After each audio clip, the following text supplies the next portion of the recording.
रात को 2 बजे के करीब कॉल आई है और आगे से अब्यूजिंग लैंग्वेज में आदमी शुरू हो गया बोलना और थ्रेट्स देने लग गया। तो उसके बाद जैसी उसने भाषा इस्तेमाल करी उसकी भाषा में मैंने उसका जवाब दिया और पुलिस प्रशासन के बीच में जो है वो एप्लीकेशन दी है कि ये जो भी व्यक्ति है इसकी जांच की जाए। सर, आपने ये सवाल भी उठाया है पुलिस प्रशासन पर भी, रात को सो जाते हैं, रात को फ़ोन नहीं उठाया जा रहा है, क्या कहेंगे? नहीं, SHO साहब चेंज हो गए एक्चुअली, तो वो कई बार बीच में से उस तरीके की चीज़ें हो जाती है। मुझे सुबह पता लग गई थी और SHO साहब ने बाकायदा आज सारी जो है वो रिटन में स्टेटमेंट ली है। मैंने बगैर किसी नाम के फ़ोन नंबर दिया है कि ये इस नंबर से कॉल आया और इसने इस प्रकार से भाषा का इस्तेमाल किया और मुझे थ्रेट देने का काम किया। और जब दूसरी तीसरी कॉल थी फिर उसी के शब्दों में मैंने भी उसका जवाब दिया। सर देखिए, अब ये तो सरकार ने देखना है कि अगर 90 उनके मेंबर्स हैं विधानसभा के तो किस प्रकार से उनको सिक्योर रखना है, और उसके बाद अगर उनको ही ना सिक्योर रख पाए तो फिर आम जनता क्या अपेक्षा इस चीज़ से कर सकती है कि सरकार उनकी जीवन को लेके, उनकी सिक्योरिटी को लेके गंभीर है या नहीं है। विधायक जी, आपको पहले भी थ्रेट मिली थी, उसके बाद आपको सिक्योरिटी भी मिली है, लेकिन उसके बाद इस तरीके की धमकियां फिर से मिलना किस तरीके का संकेत दे रहा है? नहीं, ये कोई इसमें कोई वो क्या कहते हैं, ये तो तफ्तीश करेंगे तो पता लगेगा कि क्या मामला है।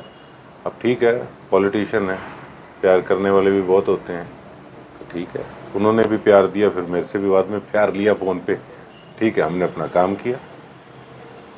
देखिए, वैसे तो जो पार्टियां बनती हैं उनकी विचारधारा, उनका बेस, उनका काम करने का सिस्टम जो शुरू से चलती आ रही हैं बड़े सालों से, वो पॉलिटिकल सिस्टम और हिसाब का है।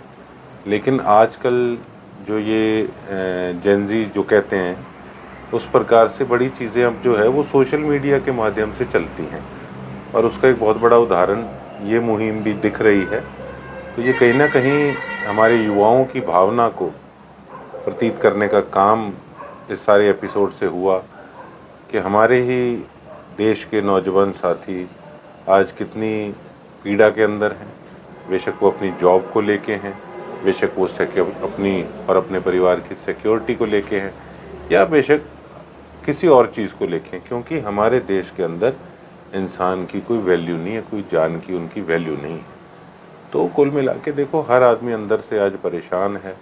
और जब भी हम दूसरे विकसित देशों को देखते हैं तो आप तो देखते हैं कि यही जिनको जेनजी जो आप बता रहे हैं, तो ये ज़्यादा जब एक्टिव रहते हैं, ये देखते हैं, ये लोग कंपैरिजन करते हैं कि आज हम लोग कहाँ स्टैंड कर रहे हैं और देश कहाँ स्टैंड कर रहे हैं।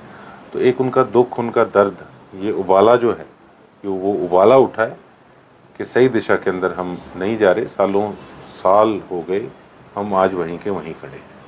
देखिए, तो स्पष्ट दिख ही रहा है। और देखो, जो यंग जनरेशन होती है वही फ्यूचर देश का तय करती है।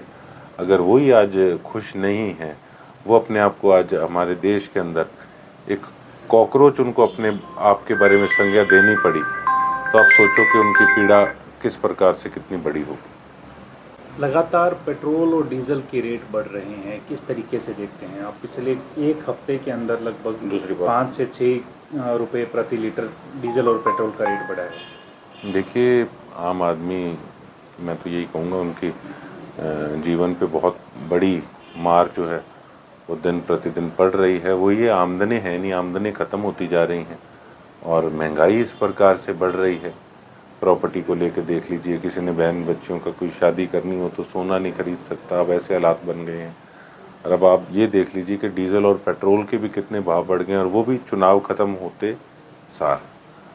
तो हर चीज़ से लोगों को मार पड़ रही है, रिलीफ किसी प्रकार का ये सरकारें लोगों को नहीं दे पा रही हैं।